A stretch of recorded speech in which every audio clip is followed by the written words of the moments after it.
Langsung ditariknya si Timothy itu tadi kan, ditarik, langsung aduh ya Allah, dibantingkannya lah si Timothy itu tadi ke lantai. Diambilnya pisau yang tadi di bawah itu, langsung ditikam dadanya Timothy sampai berkali-kali.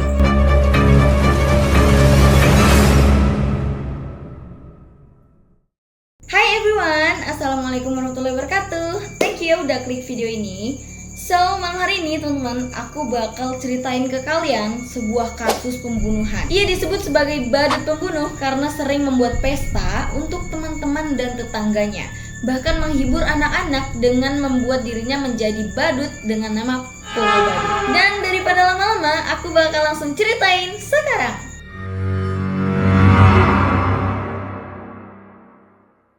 Nah, badut pembunuh yang aku maksud tadi bernama John Wayne Gacy. Dia lahir di rumah sakit H.G. Water di Chicago, Illinois pada tanggal 17 Maret 1942. Dan ia merupakan satu-satunya putra dari bapak yang bernama John Stanley Gacy dan ibunya yang bernama Marion Elaine Robinson. Ayahnya adalah seorang masinis reparasi mobil dan veteran Perang Dunia Pertama, teman-teman. Gacy kecil adalah keturunan Polandia dan Denmark, teman-teman, yang dimana keluarga mereka beragama Katolik. Gacy ini merupakan anak yang dekat dengan ibu dan saudara perempuannya yang lain. Tapi sayangnya, dia nggak dekat sama ayahnya, teman-teman. Yang dimana bapaknya merupakan seorang pecandu alkohol yang secara verbal dan fisik kasar sama keluarganya. Dan teman-teman, bapaknya ini suka meremehkan si Gacy dengan memanggilnya dengan sebutan bodoh dan bahkan membanding-bandingkan si Gacy dengan saudara perempuan yang lain dengan tidak wajar. Pada saat Gacy berumur 4 tahun, teman-teman, ia tidak sengaja mengacaukan komponen mesin milik ayahnya.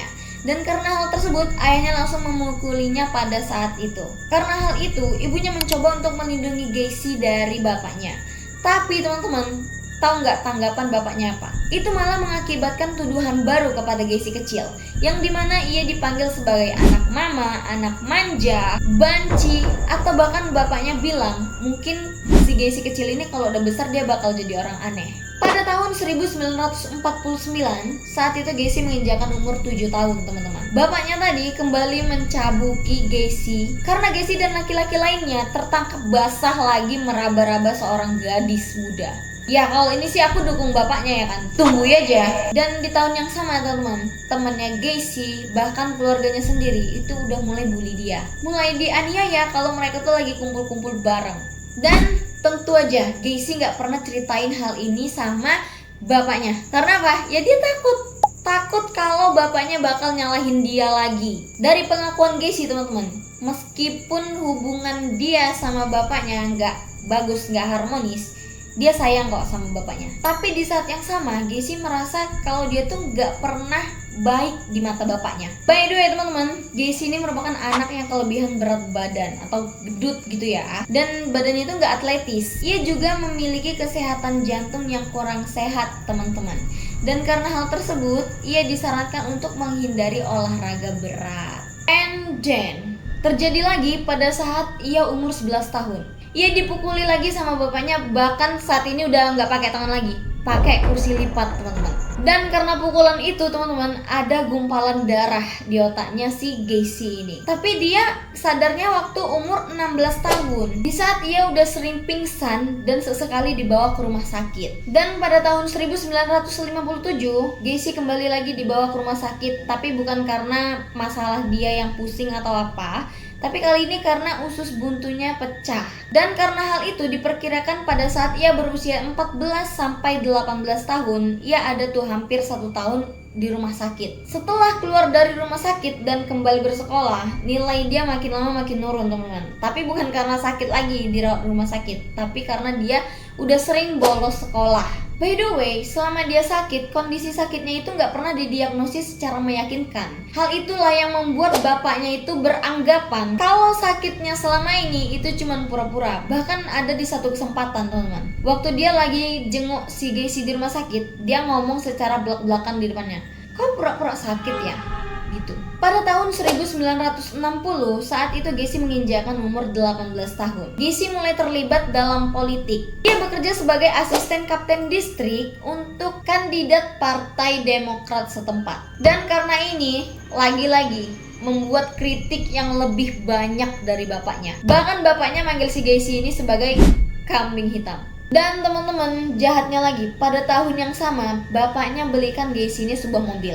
Dia menyimpan surat kepemilikan kendaraan atas namanya sendiri sampai si Gacy ini ngelunasin mobil tersebut. Dan si Gacy ini ngelunasi mobil tersebut itu adalah sampai beberapa tahun. Bapaknya bakal nyita kunci mobil si Gacy kalau misalnya Gacy itu nggak menurut apa yang dia cakap. Hingga pada bulan April tahun 1962, Gacy diam-diam membeli kunci tambahan, teman-teman. Tapi ketahuan sama bapaknya gak lama kemudian. Dan tanggapan bapaknya tahu anaknya kayak gitu, bapaknya melepas tutup distributor dan menyimpan komponen tersebut selama 3 hari lamanya. Beberapa jam setelah bapaknya mengganti tutup distributor tadi, Gacy memutuskan untuk pergi ke Las Vegas di Nevada dengan membawa uang 136 US dollar dengan harapan dia bakal tinggal di sana dengan sepupunya. Di Las Vegas, Gacy bekerja sebagai layanan ambulans sebelum dia dipindahkan ke Palm Mortuary. Di sana ia juga bekerja sebagai petugas kamar mayat selama 3 bulan, yang dimana tugas dia saat itu ia mengamati petugas kamar mayat lainnya yang lagi balsemin mayat yang ada di situ,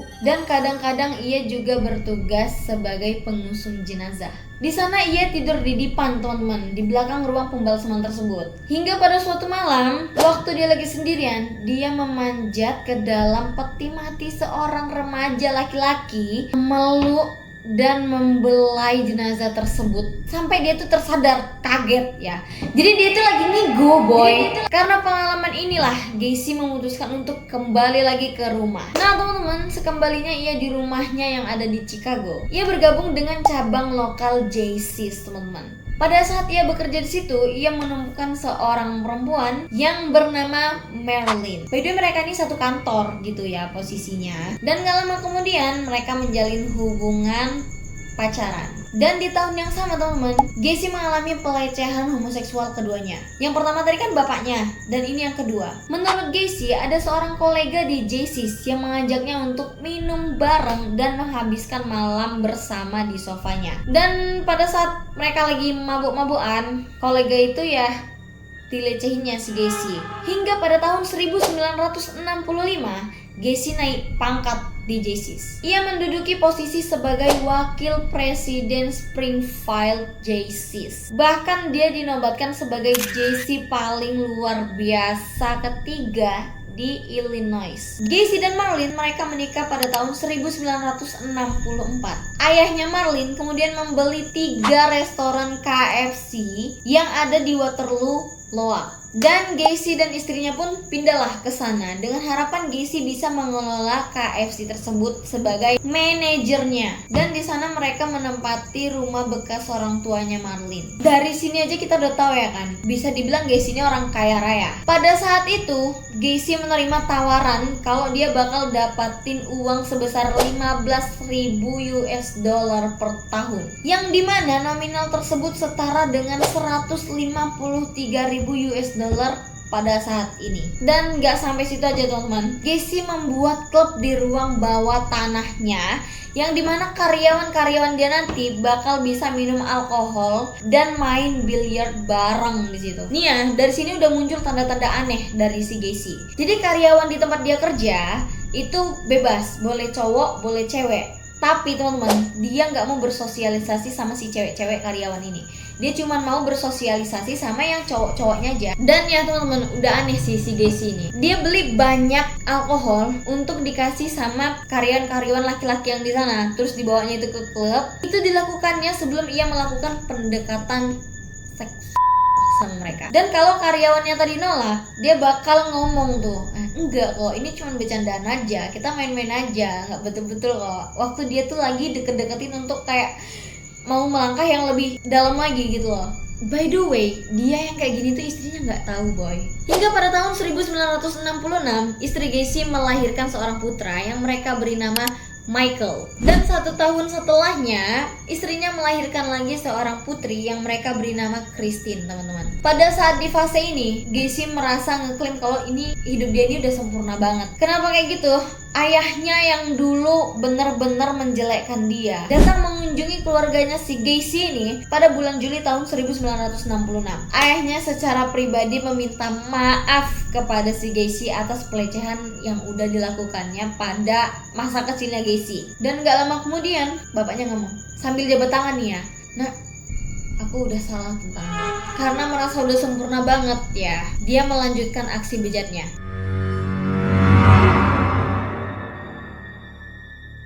Pada tahun 1967, dia melecehkan seorang anak laki-laki yang bernama Donald Voorhees Jr. Yang pada saat itu ia berusia 15 tahun loh. Yang dimana Donald Voorhees Jr. ini merupakan seorang putra dari Donald Edwin Voorhees. Ia merupakan seorang politikus lokal dan merupakan sesama anggota Joyce sama kayak si Gacy ini. Gacy membujuk Voorhees ke rumahnya dengan iming-iming dia bakal ngasih film-film gak betul sama si Voorhees ini. Video itu tentang pesta bujang yang sering diputar di acara-acara JC, teman-teman. Udah diizinkan kayak gitu ya si Voorhees Junior ini. Dia malah ngajak si Voorhees untuk melakukan hubungan seksual.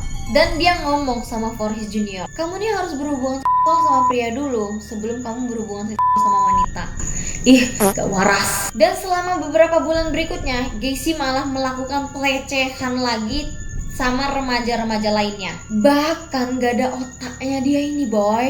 Dia nyuruh remaja-remaja tersebut untuk duluan melakukan seks sama istrinya sendiri sebelum melakukan seks sama dia. Jadi ada beberapa remaja yang juga ditipu sama dia, teman-teman. Dia nipu remaja tersebut untuk meyakinkan dirinya kalau dia itu lagi ditugaskan untuk melakukan eksperimen homoseksual untuk penelitian ilmiahnya dan membayar mereka masing-masing sebesar 50 US dollar. Dan teman-teman, pada bulan Maret tahun 1968, Voorhees Junior memberitahu ayahnya tentang apa yang udah Gacy lakukan sama dia selama ini. Nah, dengar anaknya ngomong pengakuan kayak gitu sama dia, tanpa basa-basi, bapaknya langsung nelpon polisi terus nangkep si Gacy itu dan menuduh Gacy kalau dia udah melakukan sodomi kepada anaknya sendiri dan percobaan penyerangan kepada seorang remaja yang bernama Edward Lynch yang berusia 16 tahun pada saat itu. Gacy membantah tuduhan itu dengan meminta untuk melakukan tes poligraf dan hasil tes tersebut menunjukkan adanya penipuan. Masih nggak terima dengan hasilnya, Gacy secara terbuka membantah telah melakukan kesalahan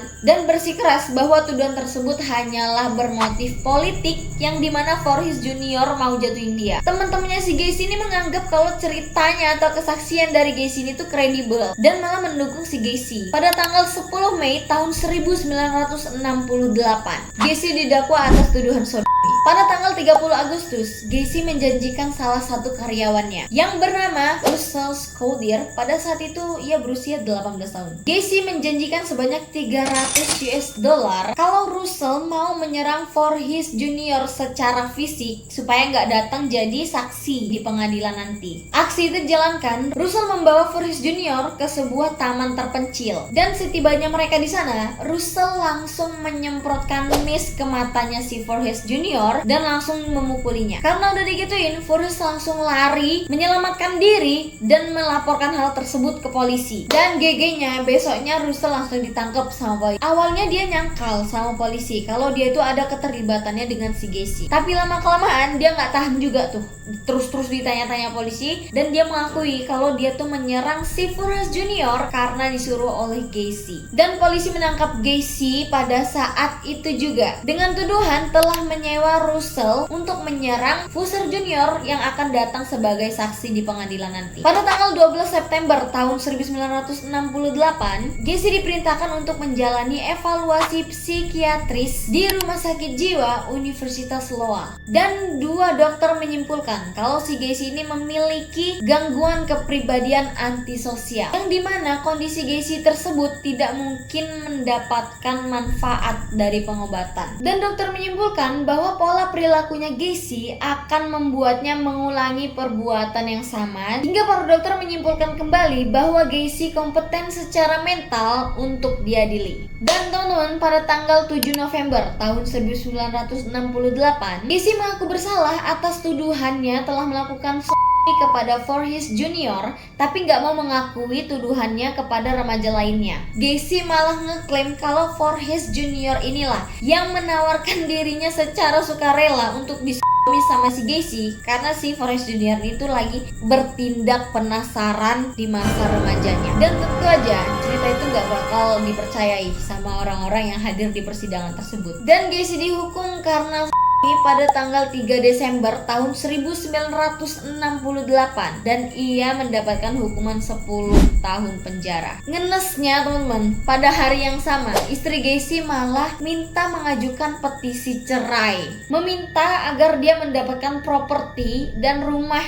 yang mereka tinggalin pada saat itu, serta hak asuh tunggal atas 2 anak mereka dan tunjangan. Pengadilan memutuskan untuk mendukung istrinya dan perceraian itu diselesaikan pada tanggal 18 September tahun 1969. Sejak saat itu teman-teman, Gacy nggak pernah lihat istri sama anak-anaknya lagi. Selama masa penahanannya, Gacy tidak lama kemudian mendapatkan gelar sebagai narapidana teladan. Dan beberapa bulan sejak ia datang ke penjara itu, ia naik posisi menjadi kepala juru masak di penjara. Ia juga bergabung dengan bab narapidana JC teman-teman, dan ia sendiri meningkatkan keanggotaannya dari 50 orang sampai 650 orang. Itu dilakukannya kurang dari 18 bulan. Gacy mengamankan peningkatan gaji narapidana di aula makan penjara dan mengawasi beberapa proyek untuk meningkatkan kondisi narapidana. Karena itu teman-teman, ia dapat penghargaan sebagai layanan terhormat atas usahanya dalam bab narapidana JC pada tahun 1970. Kita kembali lagi pada bulan Juni tahun 1969. Pada saat itu pembebasan bersyarat Gacy ditolak untuk mempersiapkan sidang pembebasan bersyarat kedua yang akan dijadwalkan pada bulan Mei tahun 1970-nya. Hingga teman-teman, pada hari Natal pada tahun 1969, Gacy mendengar kabar bahwa ayahnya meninggal karena sirosis. Gacy diberikan pembebasan bersyarat dengan masa percobaan 12 bulan pada tanggal 18 Juni tahun 1970. Dan setelah menjalani 18 bulan dari hukuman 10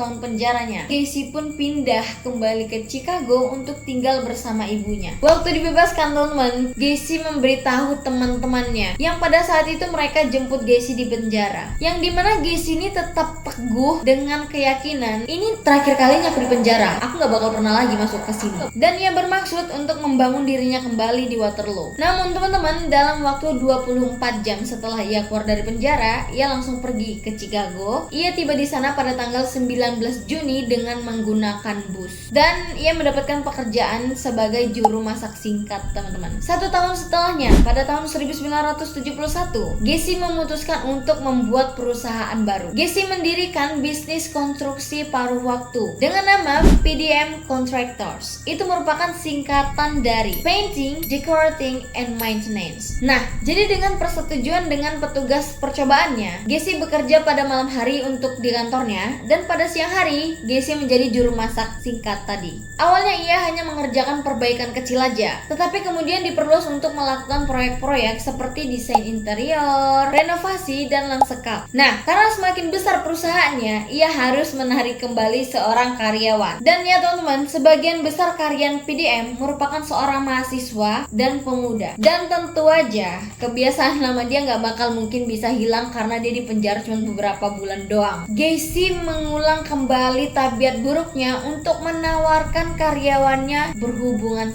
sama dia. Hal itu kembali lagi diiming-imingi kalau mereka mau mengikuti apa maunya, mereka bakal bisa mendapat pinjaman untuk menggunakan kendaraannya si Gacy. Bahkan bantuan keuangan dan promosi loh teman-teman. Gacy sendiri mengaku bahwa ia sendiri mempunyai senjata api. Bahkan dia pernah ngomong gini loh sama salah satu karyawannya, "Kamu tau nggak, gampangnya aku bisa ngambil senjataku gitu dan langsung bunuh kau. Dan tau nggak, gampang aja loh buang mayatmu itu." Kira-kira gitu yang dibilang sama dia. Dan pada tanggal 12 Februari tahun 1971, Gacy didakwa telah melakukan penyerangan seksual kepada remaja laki-laki, yang dimana remaja itu mengaku bahwa Gacy memaksa remaja itu untuk masuk ke dalam mobilnya di sebuah terminal bus yang ada di Greyhound, Chicago, dan menawarkan bantuan sama remaja ini kalau dia bakal memberikan tumpangan sama remaja ini bakal diantarin ke rumah gitu loh. Jadi nggak usah nebus, sudah sama aku aja. Dan teman-teman, pada saat remaja itu baru aja masuk ke mobilnya,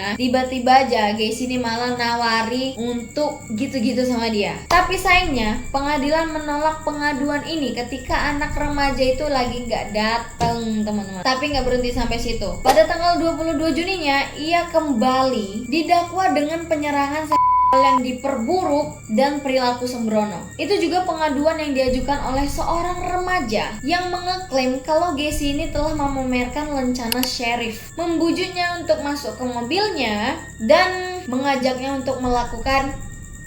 Tapi dakwaan ini lagi-lagi dibatalkan karena ujung-ujungnya si pengadu tadi malah memeras si Gacy. Dewan Pembebasan bersyarat Loa tidak mengetahui kejadian ini hingga pembebasan bersyarat Gacy yang tadi berakhir pada tanggal 18 Oktober tahun 1971. Dan setahun kemudian catatan pidana Gacy yang ada di Loa sudah ditutup, teman-teman. Dan teman-teman, pada bulan Agustus tahun 1971 Gacy bertunangan dengan seorang wanita yang pernah menjadi pacarnya pada saat ia sekolah menengah atas. Wanita itu bernama Carol Hoff. Dan teman-teman, di sela-sela pertunangan mau menjelang pernikahan itu, pembunuhan sudah terjadi.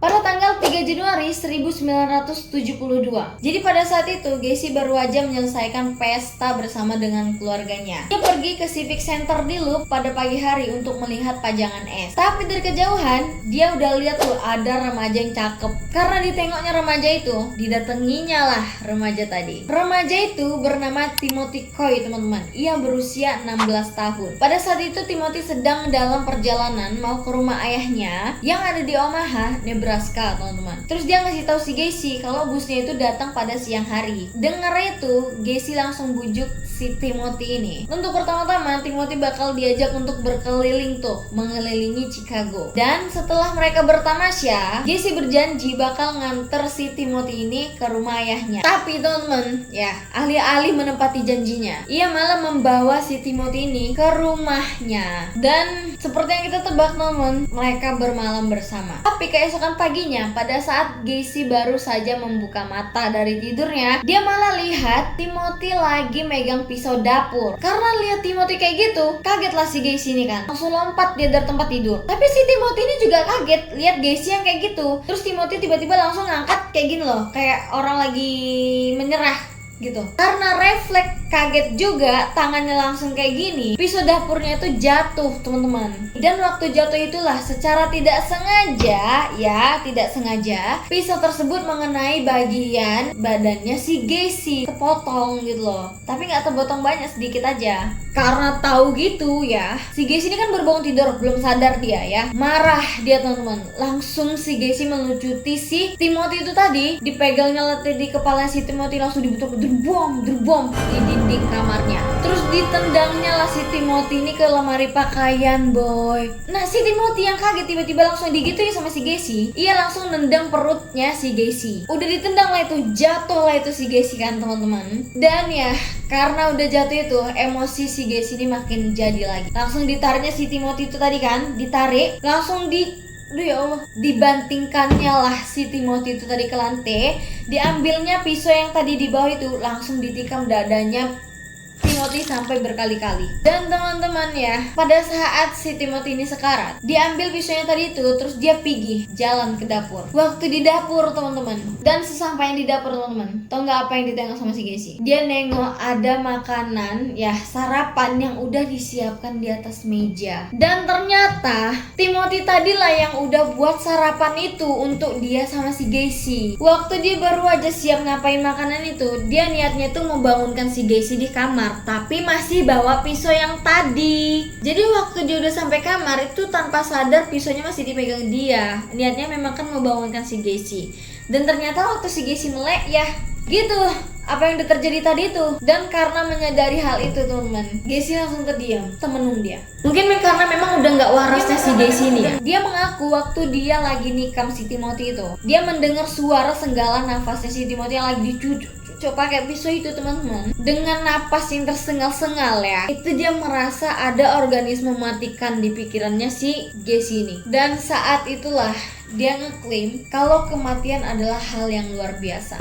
Dia nggak waras boy. Dan teman-teman, Gacy langsung menguburkan mayatnya Timothy ini ke ruang bawah tanahnya. Terus ditutupi kuburannya itu pakai lapisan beton. By the way, maaf banget teman-teman, aku ngelompatin ceritanya tadi. Nah jadi ini tuh posisinya si Gacy udah menikah sama mantan pacarnya itu tadi. By the way, Carol ini juga bawa 2 orang putrinya dari pernikahan sebelumnya satu rumah sama si Gacy. Dan ya pada saat itu mereka menikah pada tanggal 1 Juli tahun 1972. Dan ibunya si Gacy gak lama kemudian pindah karena anaknya udah nikah. Oke teman-teman, kita lanjut lagi ke ceritanya. Pada tahun 1973, Gacy dan salah satu karyawan remajanya pergi ke Florida untuk melihat barang-barang yang sudah dibeli sama si Gacy. Dan ternyata dengan dibawanya karyawan itu tadi, dia ada maksud tertentu. Karyawan tadi dibawa ke hotel dan diperkosa pada saat itu juga. Setelah kembali dari Florida dan sampai di Chicago, karyawan tersebut langsung lari ke rumahnya Gacy dan memukuli Gacy di halaman rumahnya. Jadi biar istrinya ini nggak tahu kenapa dia bisa babak belur, Gacy malah memberitahu istrinya kalau dia lagi diserang karena pengecetan yang dilakukan sama si Gacy ini tuh kualitasnya buruk banget. Jadi nggak mau kliennya bayar dia.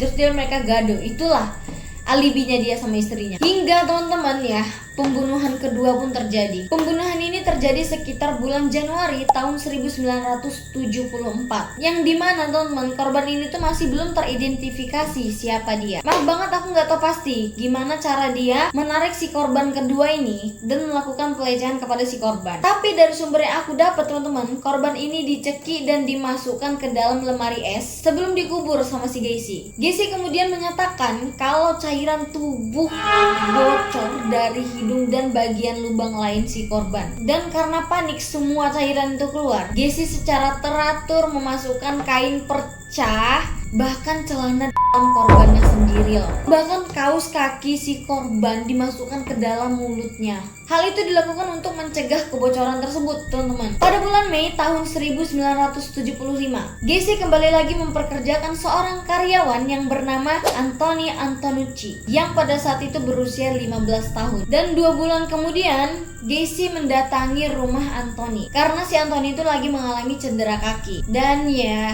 bukannya dijenguk baik-baik, tapi malah diajak untuk berbuat yang aneh-aneh. Remaja berusia 15 tahun itu diajak untuk minum anggur. Jadi mereka mabuk-mabukan bareng, bahkan nobar film-film gitu. Pertama iya kan masih setengah-setengah hahaha hehehe, sampai akhirnya entah ada apa masalahnya aku nggak tahu, mereka tiba-tiba bergulat dan Gacy membuat Anthony jatuh ke lantai terus diborgol tangannya itu di belakang gitu loh teman-teman. Tapi sialnya si Gacy pada saat itu, ternyata Anthony ini merupakan seorang pegulat di sekolah menengah atasnya teman-teman. Gampang aja bagi si Anthony untuk melepas borgolnya. Dan pada saat satu lengannya udah terlepas dari borgol, pada saat itu juga Gacy itu lagi keluar ruangan, ada mau ngambil sesuatu. Dan waktu dia masuk teman-teman, ternyata lengannya itu udah dua-dua terbuka. Langsung pada saat itu juga ya, Anthony langsung bergulat lagi sama si Gacy. Anthony langsung mengambil kunci borgolnya, langsung memborgol balik si Gacy teman-teman. Tapi ternyata si Gacy ini gak ada takutnya, malah diancamnya si Anthony. Sampai akhirnya setelah mengancam-ngancam si Anthony tadi, Gacy ini menenangkan diri dan dia malah minta mohon janji kalau misalnya kau ngelepasin borgolku, aku bakal pergi nih. Dan ya,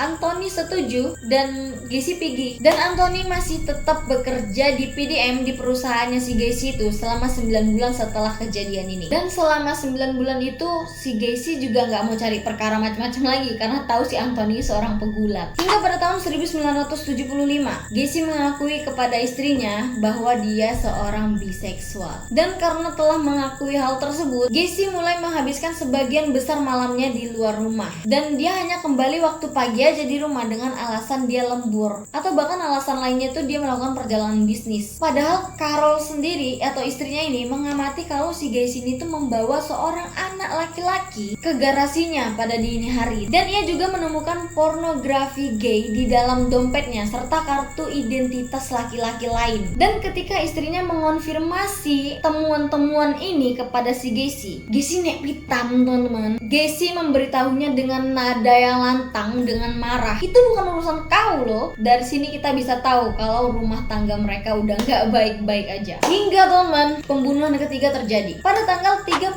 Juli tahun 1975. John Buktovich yang merupakan seorang karyawan PDM yang berusia 18 tahun tiba-tiba menghilang. Mobil John kemudian ditemukan terbengkalai dengan jaket, dompet, dan kunci di dalam kontak yang masih ada di dalam mobilnya. Diketahui sehari sebelum menghilang, teman-teman, John mengonfirmasi kepada Gacy tentang gajinya yang masih tertunggak. Dan gak lama setelah menghilangnya si John ini, ayahnya John sendiri kemudian menelpon Gacy, teman-teman, untuk menanyakan gimana kabar anaknya yang menghilang. Karena sepengetahuan ayahnya, Gacy membantu dia untuk mencari anaknya yang hilang, teman-teman. Jadi di telepon itu juga, ayahnya John senang kepada Gacy karena telah membantu mencari anaknya, tapi menyesal karena John sendiri menghilang melarikan diri. Nah, jadi diketahui orang-orang si John ini tuh lagi melarikan diri. Dan ketika diinterogasi oleh polisi, teman-teman, Gacy mengatakan kalau John dan dua orang temannya datang ke rumahnya untuk menagih tunggakan gaji. Tetapi mereka telah mencapai kesepakatan dan ketiganya telah setuju-setuju aja tuh. Dan ketiganya pergi setelah kesepakatan itu terjadi. 3 tahun berikutnya, orang tua John mendesak polisi bahkan sampai menelepon 100 kali. Gimana nih kelanjutan kasus anakku? Kok anakku sampai 3 tahun ini nggak ada kabarnya? Dan teman-teman, kalian tahu nggak apa yang terjadi? Yang sebenarnya terjadi, ya, pada saat itu Gacy bertemu dengan John pada saat ia baru keluar dari mobilnya. John keluar dari mobilnya sambil melambaikan tangan untuk menarik perhatiannya. John itu jalan perlahan mendekati si Gacy, terus ngomong, "Aku ingin berbicara denganmu." Baru ngomong seperti itu ya, teman-teman. Karena dengar kayak gitu, Gacy langsung ngundang si John untuk masuk ke mobilnya. Terus ngajak si John untuk datang dulu ke rumahnya. Mengajak seolah-olah mereka bakal membicarakan tentang tunggakan gaji yang terlambat dibayar. Dan sesampainya di rumah, teman-teman, si Gacy menawarkan minuman sama si John. Jadi dirasa si John ini udah mabuk, ditipunya lah si John. Ditipu, diajak ngomong dengan perlahan-lahan, membuat